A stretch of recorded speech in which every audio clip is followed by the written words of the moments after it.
Ito po yung ating ingredients. Luluto po tayo ng panghalian natin. Yan po yung mga kailangan natin. Okay, mag-isa na tayo ng sibuyas.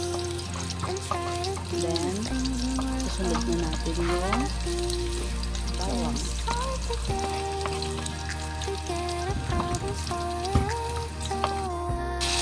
Tapos, nilagay ko na dyan yung corned beef. Isa lang natin yung mabuti. Maluto yung corned beef. Tapos, dyan nilagyan ko ng sabaw. Tapos, kumulo na. Then, haluin muna natin. Kaya, sunod na natin yung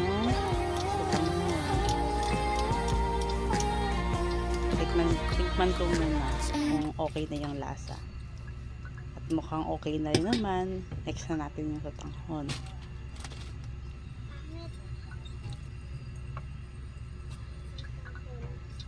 Simutin natin na sayang din. And then,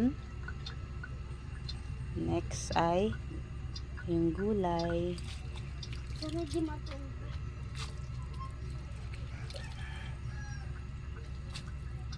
Ilagay na natin yung gulay. Lahat na. Ubusin na natin. Mas maraming gulay. Mas masarap.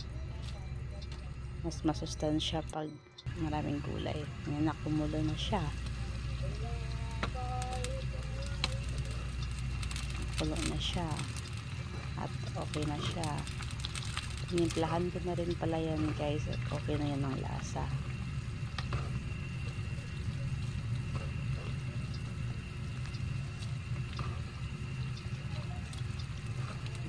Sarap. Okay na siya. And then, lipat na natin.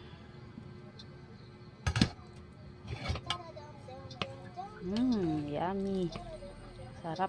Amoy pa lang ulam na.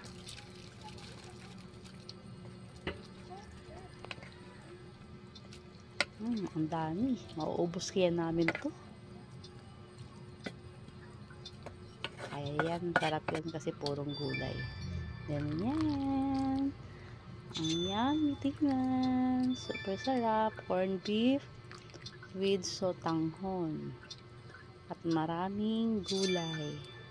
Yan guys. Thank you for watching.